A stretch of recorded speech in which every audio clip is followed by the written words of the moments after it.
Alrighty, we're pleased to have on today from Prince Albert, Saskatchewan. He's won a ton, a lot of lobsticks, and just an all-around winner. I looked at his notes here. It's incredible. I'm excited to chat with this guy today. I just met him a minute ago. Martin Ring, the Ringer. Thanks for jumping on the podcast today. Oh, thanks a lot for the invite. When Torrie reached out to me, I jumped at the opportunity. I've listened to a few of them, obviously, especially the guys like Greg Swenson last year, just winning the Northern, and Ashley Zigeman, Colin Colvin. I mean, these are guys I've been competing with for a few years now. Awesome. Yeah. Well, I was just saying off the record, we want the best on the pod. So, why not get Martin Ring on, and we're happy to have you today. So, we're going to get to a ton of what, you've accomplished in your career, and, it's incredible. I never will get as many as the wins that you have on here. I just know that. It's not being negative. It's just being a realist. But Martin, first off, what's new with you? What's going on, and what's happening in your world? Well, in my world, I am retired, or kind of semi-retired, I guess. I've got a part-time gig working for a local grocery store, delivering groceries through the winter here, and looking forward to golf season. And then once golf season hits, that's it. I'm full-time golf. I think I've got about 8 tournaments on the schedule for this season coming up. It's going to be full. We're hosting the Sask Amateur here at Cook this year too, so it's a hard one to not play in, but I am senior aged, so I get to play in the senior events as well. So I'm looking forward to those. I played in my first provincial senior last year, and we ended up going to nationals, and it's just been a blast. I got 13 years. Then look out, Sask Golf. I'm coming. Well, you guys have, I would say, maybe I don't know if I'm wrong, but probably in the top 5, top 4, maybe courses in the province. Cook, I would say, but it's mint up there. I love going up there. Obviously, I'm gonna be a little bit biased. I think if you're comparing the public courses, I think Cook's in the top 3 for sure. I mean, it's hard to match up with the Riversides and Wascanas and such as the private clubs, but in the municipal world, I think Cook is arguably second to none. Top 2 for sure. Yeah. I've had a lot of success actually at Cook, so it's one of my favorite courses. So we'll just leave it at that. It's probably the top 2 in the province. Martin, I want to go back now, and I'm sure you listened to a few of these, but a young Martin Ring, growing up in Prince Albert. I'm sure you're watching the Prince Albert Raider games as a young guy. Playing golf. Walk us through what you were doing, maybe the shenanigans you get up to as a young Martin Ring. Well, it's kind of interesting. I kind of took a little bit different path to get to the competitive world of golf, and I didn't play much as a junior. I played a bit, and my dad loved the game. He was never any good at it, but he loved the game, and we started out there was a little par 3 9-hole course. It was actually called Riverside, but it was a sand green course just outside of the city. And my dad used to love to go out there, and I started hanging out with him. It had sand greens at the time, and then they went from sand greens to turf greens, which, I mean, it was kind of funny. It was like holing out in a sink. The ball would just continue to roll around until it finally dropped in the hole. But it was that's where I kind of started. I never played a tournament till I was 19 years old. And so it's kind of neat that way. I used to play a lot of tennis. I played a lot of hockey, but I played a lot of tennis when I was younger. And then I got into the golf side. And like I said, I didn't play my first tournament until I was 19. My father-in-law, I wasn't married at the time. I was dating my wife, and he found out that I played golf, and he said, well, why don't you come out to a tournament? So I did, and my wife has never forgiven him since, because I started playing tournaments at that point and haven't stopped. And I think the last tournament I might have missed might have been our wedding weekend. So that's some 36 years ago. Wow. I think you should have played. Just Well, congrats on 36. That's a lot. That's a hell of a run. Good job. Yeah, thanks. Martin, I want to go to a year that I was born, the Willingdon Cup. I love these stories. We've had guys on like Dean Brown and I believe Cobes and, Dillette. We've had a lot of guys that have been on teams. It looks like you've been on a team and a handful of them. But the year I was born in 1995, Sorry to age you. The first Nope. one, the Cup team. Walk us through your experience there with, I believe, Cobes and those guys. And yeah. It's a great story. And so 1995, the amateur was at Cook Municipal. I had never played in the Saskatchewan. I was 32 years old, and the guys at work, my career was Canada Post, and the guys at work said, "Well, why aren't you playing in this tournament that's coming up?" I said, "Well, I don't have holidays." So the guys switched around some holidays so that I could have the week off. And back then you played 3 rounds in the amateur, and then you had 3 rounds in what they called the Wellington Cup team trials. And Colin Colvin actually won the amateur in 1995 at Cook Municipal. Shocker. Then, yeah, that's a shock. And then, so then we go off to Saskatoon to the Willows to play the final 3 rounds of the Wellington Cup team trials. And like I said, this is my first amateur. I've made the cut. I'm going to the team trials, and I'm rooming with my buddy Ron Stewart, and away we go. We go to Saskatoon, and I just posted, I shot 72, 72, 72 at the Willows. Wow. It was, boring. It was boring, but at the end, what happened at the end was I knew I was close, and we're playing the 18th hole, and I had a buddy caddying for me. I said, I don't care where this ball goes. I've got to get it over the green because there was water short. And so I blast this second shot. Well, if it doesn't one hop into the back bunker. And so now I'm standing in this bunker, looking at water out in front of me. And I'm thinking, how am I going to play this thing? Do I want to splash it out? Do I want to take a little chip at it? I decide I have to splash it. So I splash it out, and it hits the green and takes 1 hop and starts trickling down towards the hole, and just kind of goes by the hole by about 4 feet. So now I got a 4-footer to save my par, and I make it. And now I'm sitting on the hill watching the other guys come in. Cobes is in the last group, and if he doesn't dump his in the water, and I knock him off the team. That was the last year that they did the Wellington Cup team trials. And so the Sask amateur champion, Colin Colvin, did not make the team. But Martin Ring, the first timer, gets on the team. And it was interesting. You mentioned a couple of names there, but that team that year was Dean Brown, Ken Rogers, Cam Bergen, and myself. That's a hell of a squad downtown. And the old Regina, the Regina PA tag team. Exactly. And off to Toronto we go, to the Toronto Golf and Country Club. So it was pretty cool. So that last Marty, just out of curiosity, at the Willows, did you guys do all 3 rounds on the same side? Yes. Oh, yeah. So Bridge Zena. Was that the last hole too? The 18th hole? Was that like at Willows, right? With the bunker in the back? Yep. I hold out of there to go to a playoff with Sealander, I believe, in junior golf. That is an intimidating golf shot. Oh, yeah, it was crazy. I mean, I was shaking hitting that shot. Never mind the putt, but so that was pretty cool. And I couldn't play in the amateur the next year, and it just wasn't working out. So then I played in my second amateur and made the team again. Wow. Shocker. Shocker. So speaking about putts, we have to address your putter. What are we doing here? Thing. I was reading that. I was like, are we sure we should have this guy on the pod? Little old as putter is. Are you, your putter is older than Drew?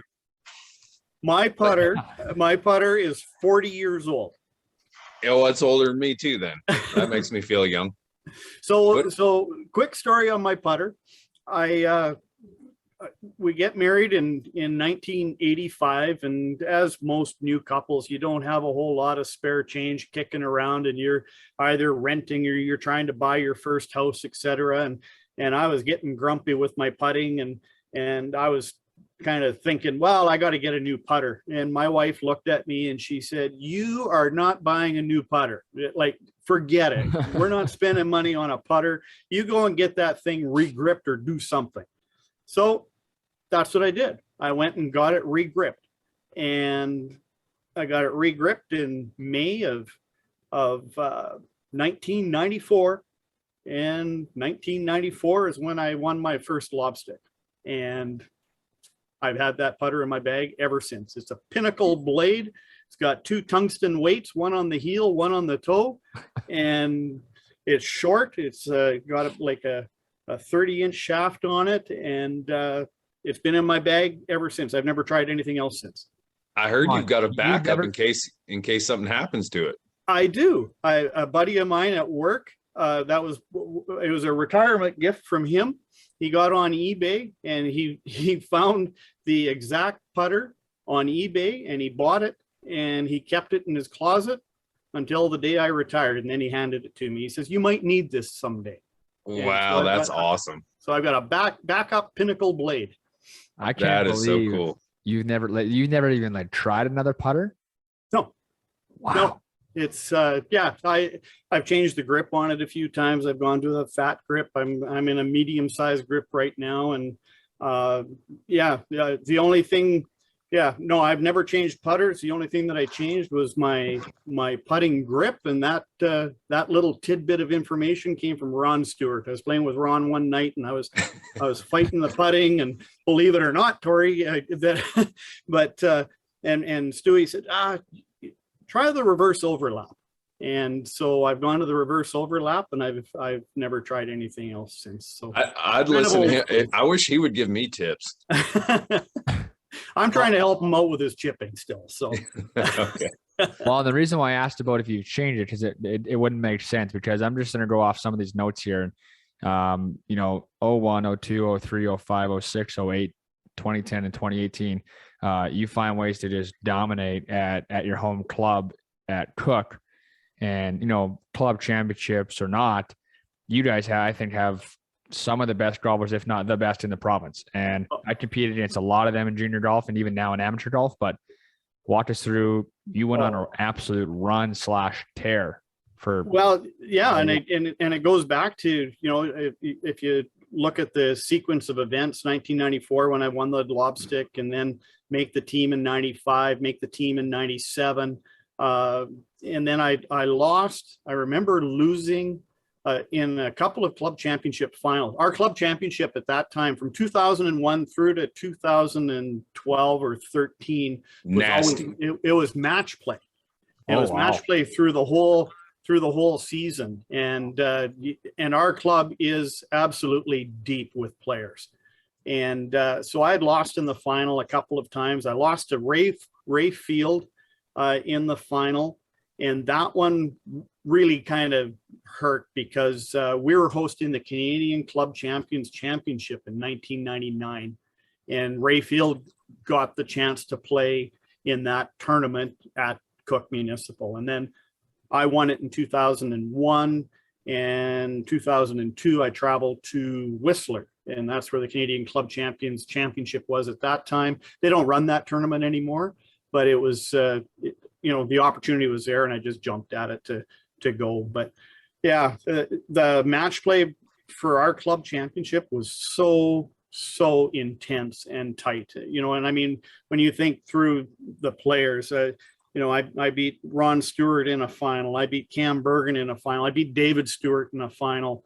Greg Swinson knocked me off the pedestal. That's where he got the showstopper insignia.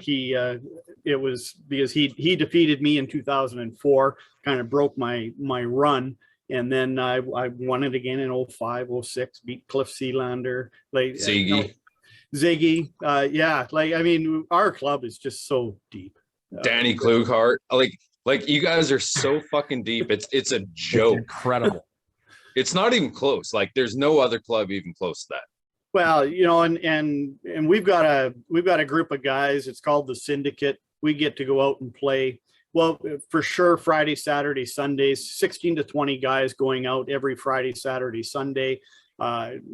We group our teams by handicap. The low guys are going to be the captains, and we play a two-man best ball out of the 4-man teams, and it just keeps your competitive juices flowing, and it's just so much fun.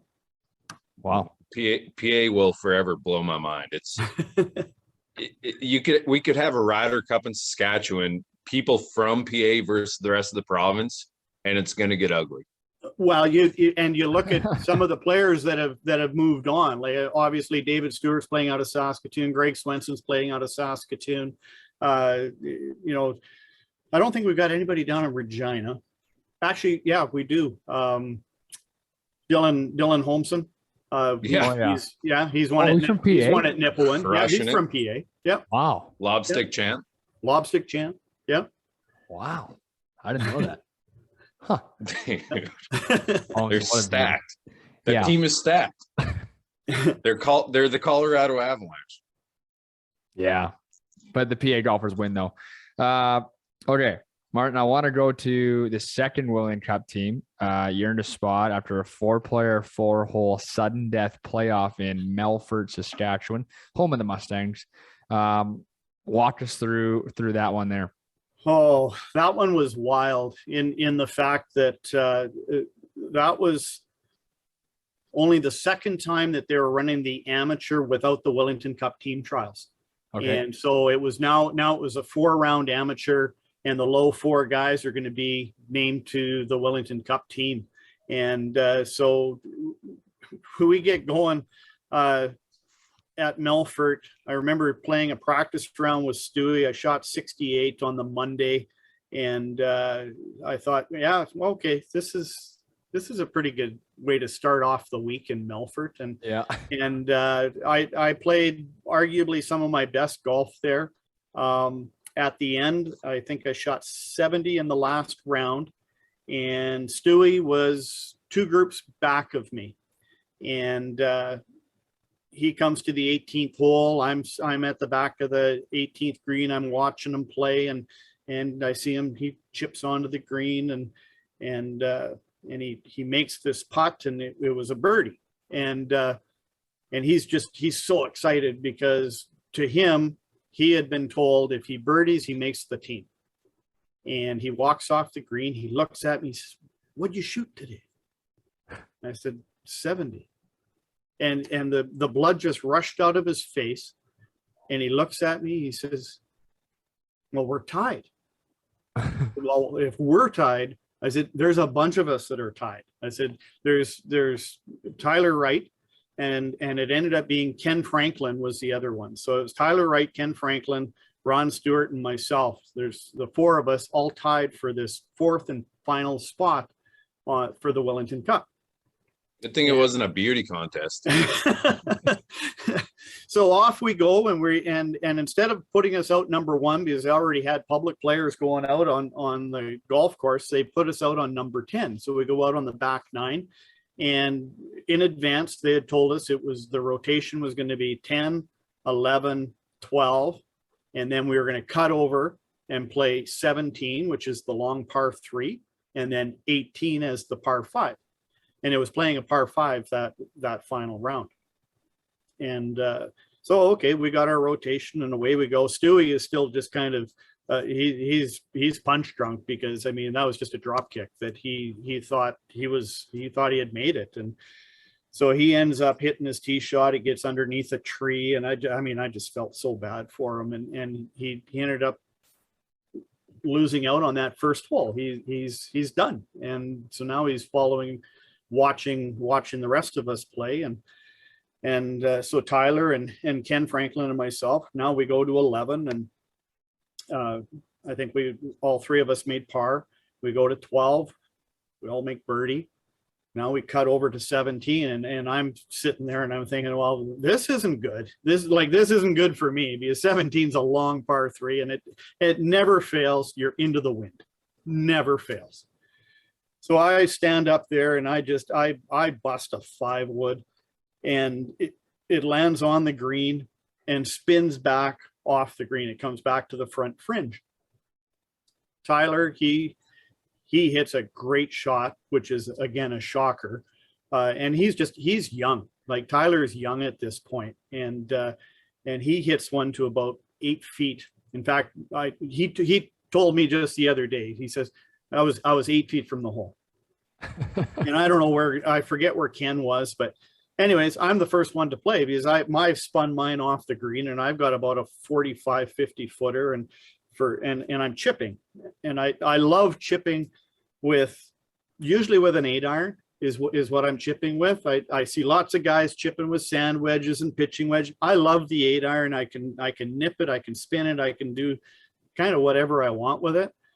And my dad was there, and I looked at my dad. I said, I think I'm going to make it. And he just kind of looks at me. My dad was really funny when he caddied for me, but he just kind of looked at me. Yeah, okay, whatever. And so I chip this thing, and boom, I knock it in for birdie. Oh boy. Bam. And Tyler just looks at me like he's like, well, what the hell's going on? So That's is mine cheating. good? I picked it up, or So he goes to hit this putt, and he's got about an 8-footer, leaves it 2 inches short, right in the heart. oh, And Ken Franklin, he came up short. Those two tie the hole with a par, and I've made birdie, and I make the team. And wow. Tyler and myself were playing together at the amateur in 2014. My son was caddying for me that day, and Tyler looks at Trevor, and he says, so did your dad tell you what he did to me back in 1997? And Trevor, well, he kind of said that he pulled one of his chip shots off, and I didn't know Ty was that old. yeah. And Tyler looks at Trevor. Yeah, the son of a bitch chipped in. He says, he says, I cried the whole way home. Oh, that's wild. Yeah. An old 8-iron chip dunk for another team. Martin, this is unbelievable. Hey, Marty, I got a question for you. When you tweeted Club Pro guy, Yeah. were you being serious or were you joking When I tweeted Club Pro guy. about iron covers? Oh, I love my iron covers. Because all the golf boys were howling about that. Well, I love my iron covers. I've had iron covers forever, and I know you have. and As long as that fucking putter. and some of it goes back to especially once I started playing forged heads, because the forged heads are so soft, and I'd buy these irons, and I don't tweak my clubs very often. I don't buy new clubs every year and that sort of thing. And when I would get these clubs, and back when I first started using them, I was playing Hogan Apex. That was the club of choice back then, and I was a Hogan guy, and I said, I want these things they're going to be shiny and they're going to look good when I put it down. And I've had iron covers forever. One of the guys that we used to play with, though, Bordy Adams, he had iron covers as well. He always had iron covers. But what Bordy had was a set of iron covers. He had 3 3s and 3 6s and 3 8s or something. So you never knew what the hell club he had in his hand when he went to hit a shot. Oh, tricky bugger. Tricky. wow. Tricky. And he never hit the same shot. Bordy would hit a boring knockdown shot, or he could hit the high soft one. Bordy's son, of course, was Kent Adams, who was just a fantastic player as well. Another PA guy, right? And Kent Adams, I mean, he had a terrific run at the Canadian Amateur at Riverside. Mm-hmm. Well, you know what, Martin? Maybe because you've had an unbelievable career and you're so good. Maybe I clean your clubs, but 98% of people that I used to clean clubs for, you had iron covers. I'd wash the top of the cover and say, "See you later."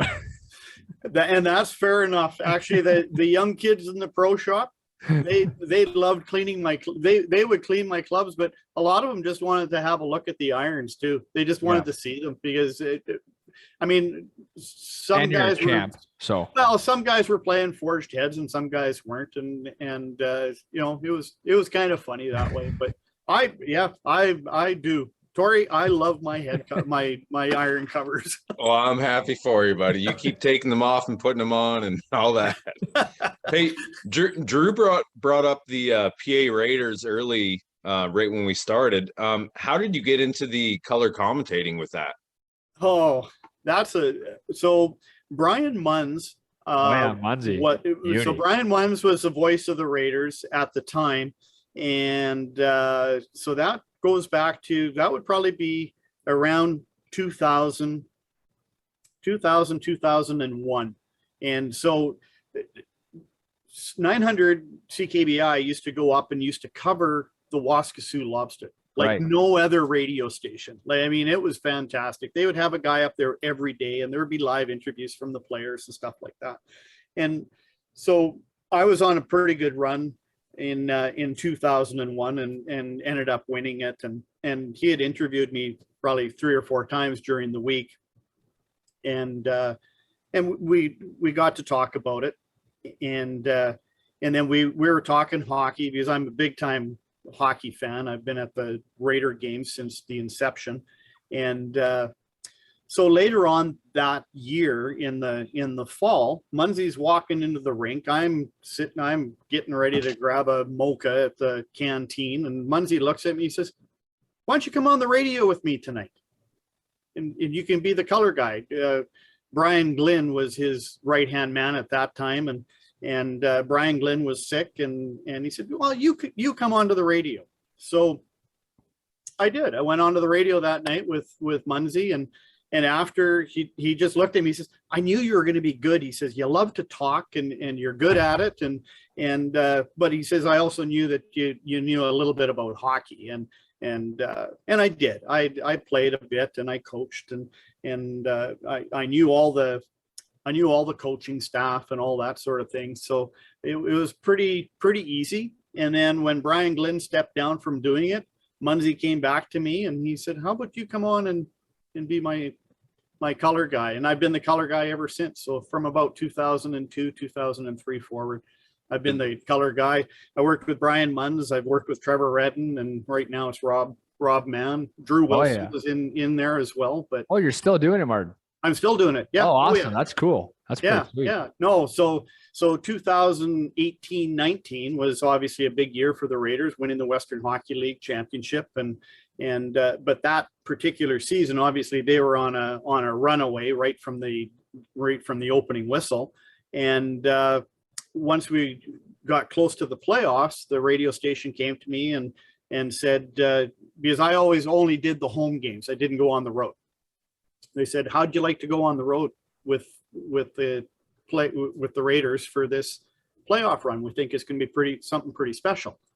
And I said, "You're damn straight, it's going to be something special." Go. And yeah, I had the means to go on the road with them. So Trevor had talked to the coaching staff, and they said, we're thinking of having Marty come along as the color guy. And Mark Habshaw, I said, "Absolutely, no, bring him along. Let's go." So so away I went. I was on the road for the entire 2019 playoff run, and got a chance to go to the Memorial Cup with the Raiders. It was pretty cool. So did you get a ring then? I did not get a ring. Oh. Yeah, I did not get a ring. But yeah, no, it was cool though. That's still pretty cool. It was pretty neat. That's horseshit. Hey, have you ever played John Walsh in the lobstick? I have played John Walsh in the lobstick. The third lobstick that I won, I played the third of how many? 4. Nice. 4. There's only John Walsh is the only one that has won more. He's won 4 million. He's won 6. And that was close. So I kind of always knew, like, once I won my second one, I thought, you know what, I'd like to see if I can't chase down John. So and then I won the third, and but the third one was pretty special because I played Cadmus DeLorme in the quarterfinals. Friend of the show. And then I played John Walsh in the semifinal to get to the final, and I beat John on the 18th hole. We only played once. Really? Out of all those years up at Waskesiu, we only met once, and that is wild. And that was I'll never forget that finish as well. 18th hole, I hit it into the right trees, and John thought I was out of it, and I hit this little butter fade with my 4-iron out of the trees, knocked it onto the green, and was able to secure the win on the 18th hole and beat John Walsh. He's the perfect player for that golf course. Oh, he is so Just good up there. Fairway, green, 2-putt. Thanks. Yeah. That's all you got to do. Yeah, that's all you got to do. My target when I go into match play, I'm going to try and make 18 pars. Yeah. That's what pisses me off whenever I play against you. You don't fuck up. You just I try hit it in the make, fairway, hit it on the green, you 2-putt, and then sometimes you make one, and all of a sudden it's like 69. and Right that's up my hoop. and that's exactly what I look at doing. I look at making 18 pars, and if I stick to my plan, chances are I'm gonna get a couple of birdies in there, and you're gonna have that 69, 68. So yeah. Well, you do it well. Marty, I have to bring up now. I just texted Munzie, and he said your parents billeted some of the biggest stars in Prince Albert Raiders he's ever seen. Well, it's a pretty storied house. So my dad passed away in 2006, and prior to that, they would board players off and on over the years. So as I was growing up, I was 10, 11 years old, and we'd have a player come in and he'd live with us for 2 or 3 months. Or we had one player, he spent 2.5 seasons with us, and I still keep in touch with him. He lives out in Nanaimo, and hooked up with him when I was out there for a couple of tournaments. But the big names started to come, and Mike Modano came into the house at the age of 16. Wow. Right fresh from Livonia, Michigan, and he was this scrawny kid. My mom and dad looked at him and they said, "We don't know if you're going to survive in this league." Like, Really? but he was thin. So Mike Modano for two and a half seasons, and then obviously he went on to an all-star career, Hall of Fame career. He did okay. He did all right. He was all right. Almost at 1,000. So a couple years after that, then they had Dean McCammon, and Dean McCammon went on to play some 14 seasons in the NHL. And actually, I was just texting with Dean on the weekend, so I keep in touch with Mike and Dean. And then my dad passed away, and then they had started doing some traveling. They got away from billeting a little bit. And then when my dad passed away, my mom said, "Well, no, I'd like to get back into billeting some players again." So they started putting some players back into her house, and so her last claim to fame now is Leon Draisaitl, and he's pretty good too. Wow. Who's that? Does he play for Carolina or Tampa? Or Leon Draisaitl plays for I don't know if I've heard of him. LA? Unbelievable. So yeah, Cool. so in fact, coming up this week, we're going down to visit Leon and taking my mom with us, and we're going to take in the Colorado Avalanche and the Edmonton Oilers, and get a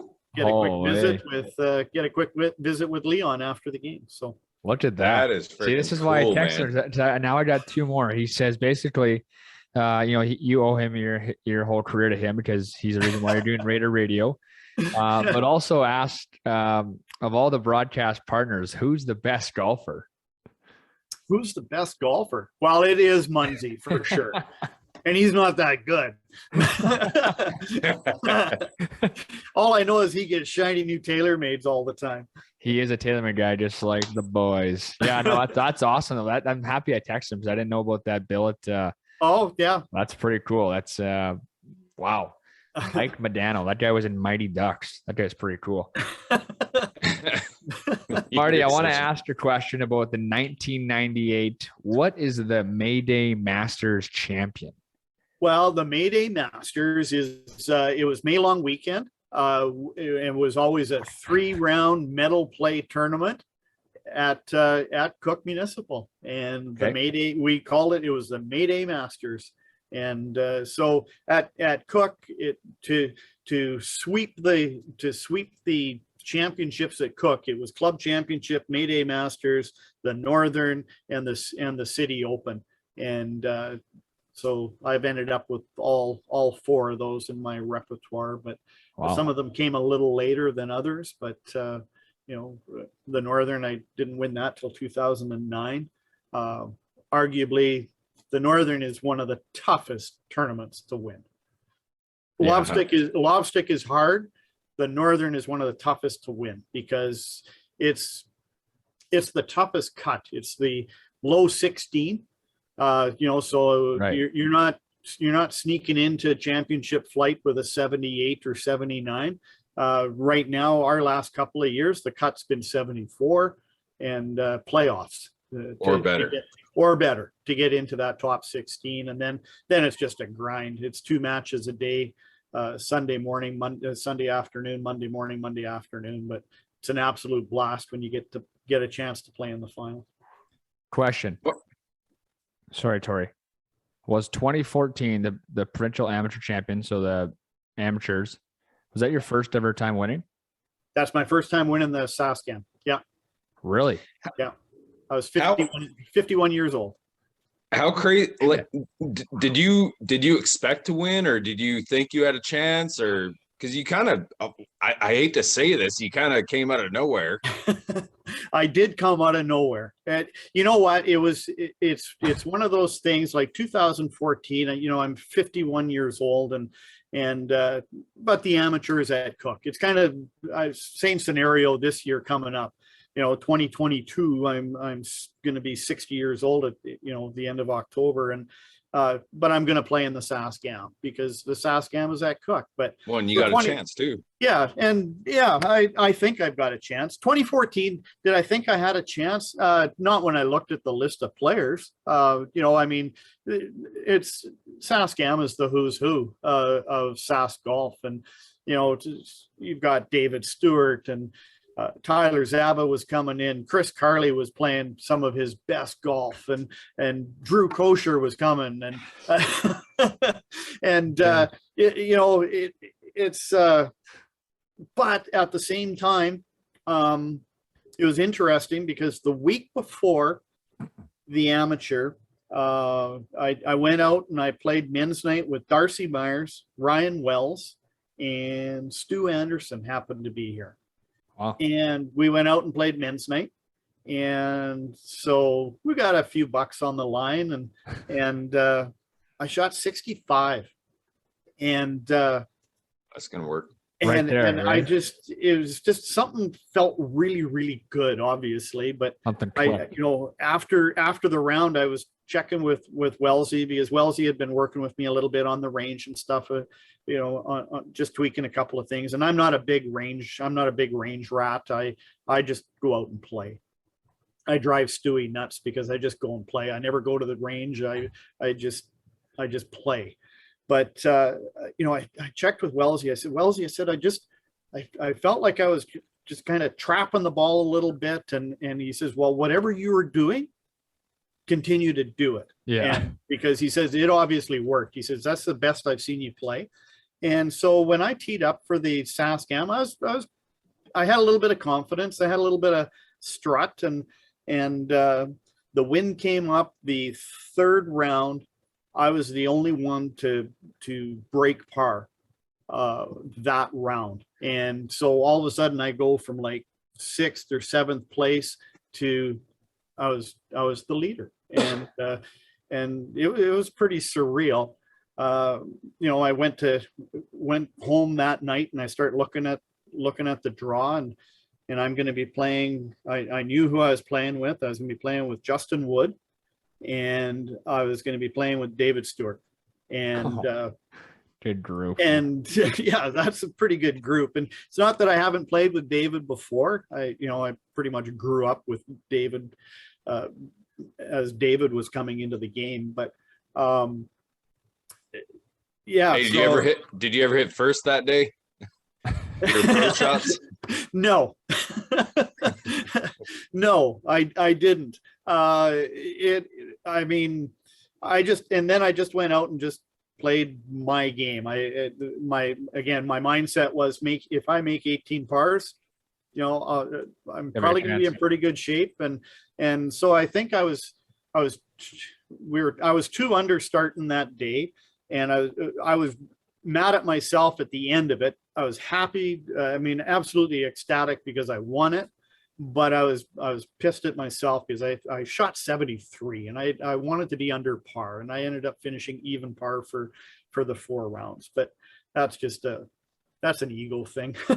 Marty, that kind of brings back, like, kind of going full circle here back to the PA thing. Like, PA has teeth. Like, every time they have a provincial championship, you think it's going to be like 5 under every round to win, but it just, I still remember I played in that, and I think I finished 3rd or 4th. And if I would have shot even the last round, I would have been tied with you. But I thought I had to shoot 5 under, and so I took some unnecessary risks. Yeah. Ended up shooting 77 and coming whatever 3rd or 4th or whatever it was. Yeah. So it's just PA just it holds its own. Oh, it does. So Torrie, did you win it the previous year that it was the previous time it was at? I've never won the amateur. You never won the amateur. Okay, but you were playing with David and Ron. Oh, and sorry, Ron won it. Ron won in 07. 07. Yes, sir. Yes. Right. 07. Yeah. You were on the team, and David was on the team. No, I lost the playoff that year. It was Ron, David, Luke Sheard, and Tyler Frank beat me in the playoff. Well, I 3-whacked on number 1. I'm sorry to bring up those bad memories. That's all right. I think about them every day. Don't worry about it. But great point about Cook Municipal, because even that the winning score I think was over par. Yes. Yeah. Well, my really good friend Ron Stewart, and I said that, I grew up, or I watched David grow up on Cook, and really I started going out when I started to think that I could really do something competitively. I started going out in the evenings and just play some extra holes. And like I said, I didn't go out to the range. I'd go out to the golf course, and I wanted to hit. I was going to be hitting driver on every hole because I needed to do that. I didn't have that length and such. So in those evenings, who would I hook up with? Well, it would be Ron Stewart and David. And David was a young 10, 11-year-old and just learning the game. And I mean, he was just so much fun to watch, even at that age. So I started playing with those guys pretty much every evening. We were out playing together. And it's Cook, I go back to, when we hosted Canadian mid-amateur in 2009. Dave Bunker, that was his first win at a Canadian mid, and he ended up shooting. It was right around even par for a Canadian mid amateur. Mm-hmm. And other than the fact that he did shoot 65 or 66 in the final round. I mean, Drew, we gotta get him on. He is so good. I played with him in 2010, first round of the Canadian mid. He is very so next good. year. Yeah. Well, and what's neat now is so 14 winning the amateur. I did make the decision to not go to the Canadian amateur. I knew my limitations. As I'm 51 years old, and if I hit it 240, 250 off the tee, that I've cranked one. Yeah. Every once in a while I step on one and I can get a little bit more. But for me, my game is the second shots. And if I miss greens, I'm going to get up and down, or I'm going to chip in. That's how I work. And so I made the decision. I made the conscious decision. I love that. I want to. How much can you sell me your confidence? I want some of it. So I made the decision to not go to the Canadian Amateur that year, but I ended up qualifying to go to Canadian Mid, and so that was my last Canadian Championship until I went to the seniors this past fall. And I get to the seniors. Well, I walk up to the range, and there's Dave Bunker and Mark Brewer, who had won the Canadian Club Champions at Cook. And these guys, I walk up and they look at Marty Ring. and I was kind of stunned, but wow, how can we forget playing at Cook? Wow. And that was a pretty good feeling. That was a pretty good feeling. Question. Drew, I got one last I gotta one. go first. Okay. Sorry, I've been hold on to this one long time. Marty, I gotta ask. All the championships, and even that the run you had from 01 to 2018, and before that, obviously, when you win you win in 2014, and it took a long time to do it. Obviously, we talked about your confidence, and I can see it in the game notes here, but and obviously everything you've won. Would you just say that every time you played and every event you played, you got better or stronger mentally, or just you never gave up? Because to win at 51, I mean, I think that's just hard in general. I mean, obviously I can't speak to that because I'm not 51, but I mean, just in general, I think that just it showed how you went like this instead of went down. Yeah, I appreciate that. We had a non-playing captain in 1995 when we went to Toronto, and his name was Wayne Joyce. And Wayne was just a gem of a man. And so he was our chaperone, and we had lots of laughs. I could tell a couple of stories about Dean Brown that it's just priceless. But on our way home, Wayne Joyce gave me a book, and he said, "I think you should read this book." And it's Dr. Bob Rotella, Golf is Not a Game of Perfect. And I have absolutely wore out that book. I go back to it probably, my wife would say I go to it every year, if not twice a year, and I'll just read certain chapters and stuff out of it. But from that moment on, I did get into a little bit more of the sports psychology side and the golf psyche side. Dr. Rotella has been the one that I've really kind of hooked onto. I think he's got fantastic messaging. It's easy to read. I'm not a big book reader, but I've really enjoyed reading those. And it's something and back to your point, I think I did learn each and every time out. And, obviously 14, winning the Saskam, that's the highlight. Yes, the lobstick was absolutely thrilling to win, and but the Saskam, yeah, that's the pinnacle.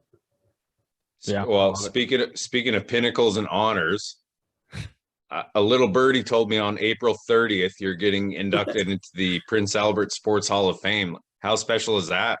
That's pretty special. Congratulations. Yeah. Congratulations, by the way. Thank you very much. And I owe a lot of that again to my good friend Ron Stewart. He reached out to me and he says, "Marty," he says, I want to nominate you into the Sports Hall of Fame. And it was kind of like, really? And then we kind of sat down and we started going through it. And so I'm pretty excited about that. And obviously it's going to be it's an evening where I get to spend, my family is going to be able to come out, my mom and some other friends are obviously going to be there. And that's a highlight. And especially just the history of sports in PA is, when you get into the Sports Hall of Fame and you can go to the Sports Hall of Fame concourse. It's at the Art Hauser Center, and you see the people that are up on that wall. It's pretty neat. And from the golf side, Ron Stewart is in there, Pete Laconey is in there, Danny Jutra, Tom Wormworth from the Builders side, and now myself from Cook Municipal, and the things that have happened. And I'm very proud of that, and obviously looking forward to it. I thank you for bringing it up, Torrie. Appreciate it. Incredible. Yeah, that's what an honor. That's cool. All right, Marty, off to our segment called Questions from the Gallery, sponsored by Rubber Co. Rubber Co. 100% recycled tires. We got rubber flooring, rubber matting, rubber ramps, rubber parking blocks, you name it. We got now hockey devices now with a rubber deflector that can use for hockey tipping, blocking shots, goaltenders, you name it. Check out today, www.rubberco.com, or call today, 306-541-9840.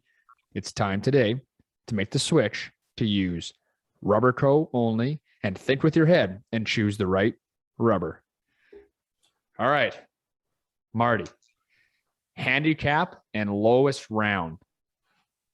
My current handicap is I'm a 1. My lowest handicap, I was a +3, Bang. and my lowest round is a 63 at Cook Municipal. And I was playing with my buddy Stewie. Were you close that day to 59 at all? No, actually, I made a bogey on number 6, the short par 4. Oh yeah. I made a bogey on 6, but then I sunk about a 65-footer on 9. So it's kind of like, well, okay, I'm all right with that. But no, I was never close to 59. That was on a Sunday, and that was the Sunday before we were going to Melfort for the provincial mid. Trying to think. Yeah, so that was 2004. Yeah, 2004. So I shot 63 on Sunday. I shot 68 on Monday in the practice round at Melfort, and I shot 68 on Tuesday in the opening round of the mid. That was a pretty good stretch of three days. Have a week. But Jesus. I shoot 68 on Tuesday at the provincial mid, and I'm playing with Brad Phelps, and Phelps, he shoots 63. Made my 68 look like chump change. Like, he made it look so simple. He often does. That's a tough group. Holy 63, 68. Who's the asshole that shot 78 that day? I'm sure there's someone in there. Yeah, there might have been. Rick, we'll go with Rick Hallberg. No, not Rick. Rick can't shoot that. No, we got to shout out Rick. I love you, buddy. That guy, yeah, he's 70 or lower every day of the Hey, week. Mr. 59. That too. And now he's in the 50s. Yeah. All right, I got a random one here for you. What's your longest match at Waskesiu? Because I've had a 25-holer. What? Seriously? Yeah. 22 when I was playing Tyler Zaba, Okay. and I beat him on the 4th extra hole. Beautiful. Marty, what is the this is a good one here. What's your go-to snack on the course? Or do you eat after 9 holes? My snack on the course, now that I'm mature, is I'll have a banana on the front 9 and a banana on the back 9, and I drink lots of water now, which I never used to do. I'm not a drinker on the course. Like, I don't consume alcohol. It's not that I don't drink, but I don't have a beer or anything while I'm playing golf. Snack at the turn. I'll tell you what, we've got, our turn is at the 11th hole. Back to the clubhouse. And I love that snack shack. Well, and now we've got an absolutely fantastic cook at the golf and curling center, and he started running a barbecue on Saturday, Sunday mornings, and we'll have a barbecued hamburger at the turn after 11. Wow. Beautiful. Yeah, there's sometimes when I played junior events there that I didn't want to go play hole 12. I get one of those little like milkshake things and a hot dog. I'm like, I'm done, boys. I'm out.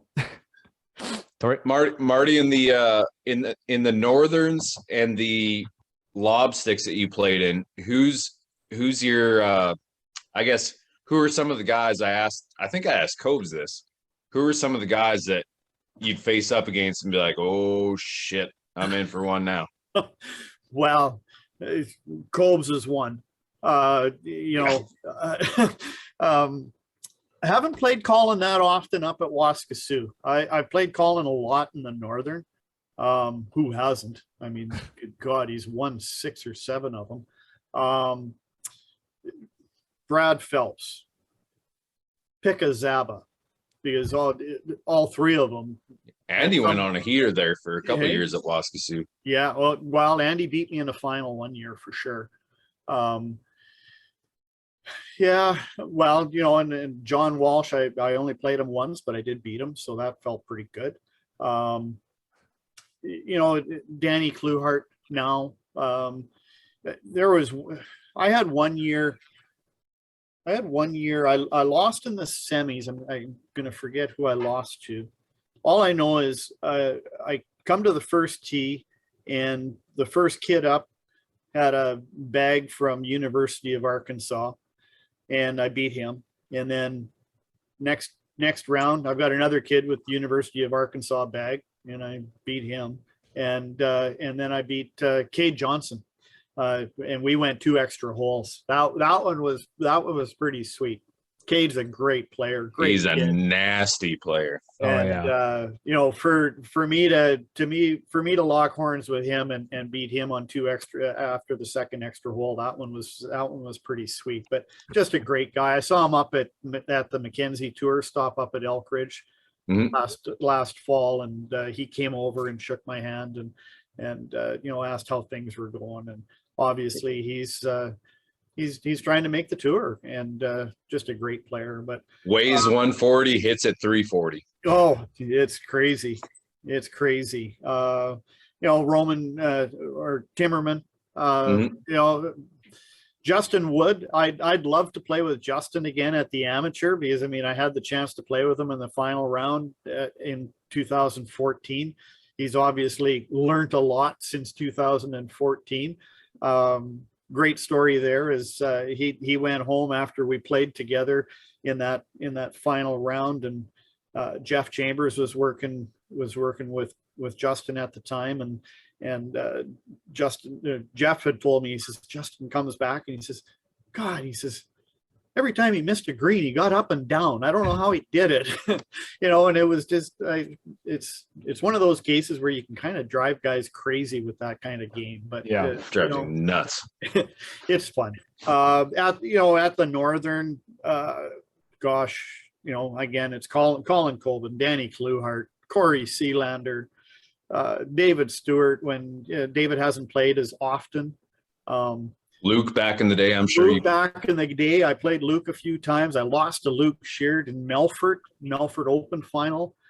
We had a great match. He played so good the final round. I mean, he was 6 under after the 14th hole. Like, it was stupid how good he was playing.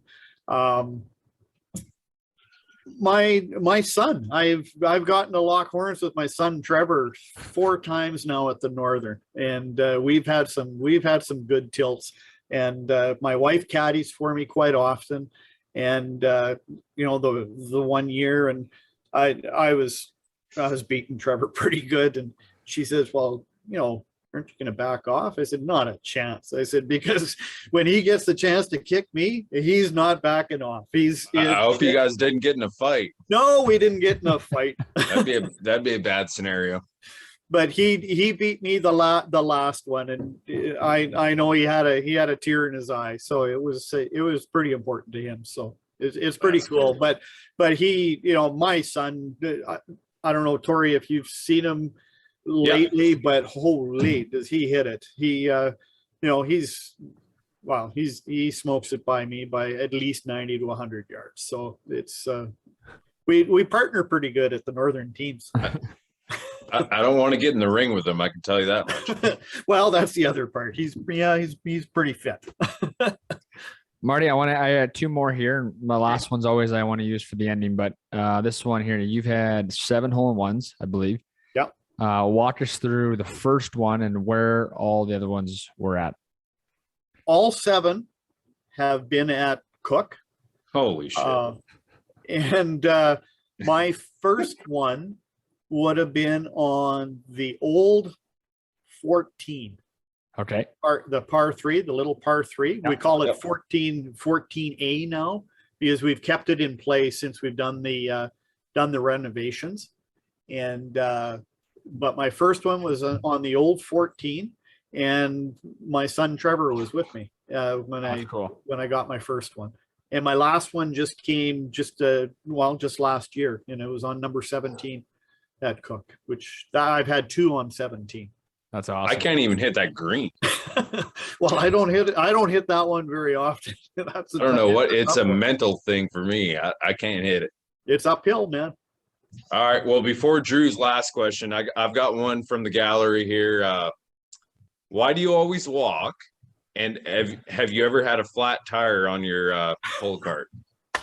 Oh, I know who that came from. I so my career was Canada Post, and I was a letter carrier for 15 years, and I walked, obviously delivering mail. When I first started playing, my brother and myself did get a power cart, and I would use the power cart, especially when the kids were younger. It was handy. Throw the Yeah. kids on, and I could go out and play a few extra holes, get some practice in, have some fun with the kids. But now I absolutely thoroughly enjoy walking. I play better when I walk. I can be more relaxed. When I play other guys that walk with me, it depends on the situation. Match play, I can walk them into the turf. So I can control the pace of play. Sounds a little arrogant, but that's part of it. But I do love walking. I actually got I've got some new e-wheels for this season coming up, so I'm looking forward to that. I'm going to have the remote out, and I'm looking forward to trying those out. So, but I do love walking. Have I ever had a flat tire? Yes. My rickshaw, Colin Coben and myself are the only two that have rickshaws with air-filled tires, and I had a habit of, if I missed a shot, I would kind of nip my tire, and especially if I missed a chip shot or something, because now I'd be having to go for a putter or something like that. But so I had missed a shot, and I went to nip my tire. Well, I nipped it, and it punched it punched a hole in it. It popped on me, and so I had a flat tire, and that happened on the 6th hole. So I had a flat rickshaw tire until I got to the clubhouse at 11. Oh boy. And I was with Ron Stewart. All right, Martin, I have one more here, and it's usually how we finish this thing off. I'm sure you've heard this before, but all of the success you've had in your career, whether it's, broadcasting or golfing, or especially, even your career, for a young listener today, what's some advice for them listening that you could say, hey, you got to do X, Y, and Z, or, here's what I did. Maybe this helped. Just some advice for a young listener today. Well, it's I've been really, really fortunate to have some great role models and some great people that I've been able to play the game with. And when I started getting into the really competitive side, Brian Bamford was just kind of finishing off his career. But I remember when I first made my first team, Brian found me out on the golf course to congratulate me. And I thought, boy, that was pretty special for somebody like that to take the time to come out and kind of give me some words of wisdom. But for young people, it's look around your clubs and find out who the guys are that like to play and play for the right reason. And I was able to find those guys. Ron Stewart, Colin Coben, I was able to play lots with. We've got lots of competitive players, obviously, in our club. I had a terrific golf professional, Danny Jutra, who started working with my swing when I was trying to get better, and he didn't have to do it very often, but when he did, we'd go out to the range, and it was a 15-20 minute fix, and he didn't make a whole bunch of changes. It was he was working with what I had, and what I could do. And so you don't have to change the world, but it's finding some of those people to surround yourself with, and look for good company. I have to say, I've been fortunate. My wife loves the game as well. And so going back to when we first got married and starting having kids, and I hear the young guys now, well, they're all worried, my wife's pregnant, and there goes my golf game. And it was kind of like, well, here's my words of wisdom. This is what my wife told me. She said, you can still play golf, go out and play with the boys on Saturday, Sunday. You're just going to play early. You're going to be done at noon, and you're going to come home, and you're going to do the family stuff in the afternoon. and Yeah. I was able to play golf, and she knew that I still wanted to play competitive golf and go out and play tournaments, and you know, I knew that she was going to be staying home with the kids and helping with the kids. And then once the kids got older, then she started to come out to play, and now I play with the boys, she's playing with the girls. We meet up for lunch, and it works. That's Perfect. awesome. Andrea, is that her name? Yep. Shout out Andrea Ring. Yeah. Shout out for sure. Man, Martin, this has been awesome. First off, it's been a pleasure meeting you today. Yeah, you're a legend in yourself. Again, congratulations on winning the Prince Albert Hall of Fame. You've won a lot. I want to say everything. I'm not sure if it is everything, but it feels like everything. So you've been great today. I hope I want to play golf with you maybe this summer or down the road. Torrie, thanks for setting this one up again. Yeah, I had fun today. Appreciate it, Martin. Well, I absolutely thoroughly enjoyed it. It's fun to look back on some of this stuff, and I had said to Torrie, it's fun thinking back to the stories, and but more importantly, it's fun looking back at the people that I've been able to get to meet, and it's people like yourself, Drew, but it's people like Torrie that I didn't get a chance to play that much golf with Torrie when Torrie was still living up here in Canada, but you know, we did know each other through the Stewarts and through the game. And you know, again, thank you very much for reaching out and letting me share some of my stories. And it's been so much fun, and it's I'm honored to be thought of that way. When I hear the guys talk about me as the grinder and you know, a tough guy to beat, it's pretty rewarding. That's a good pat on the back there. Yeah. Absolutely. Well, there it is. Martin Ring, the color commentator for the Prince Albert Raiders and a legend in golf in the province of Saskatchewan and whatnot. Martin, hope to meet you down the road here. Best luck this golf season, and I hope to do this again. Awesome. Thank you very much.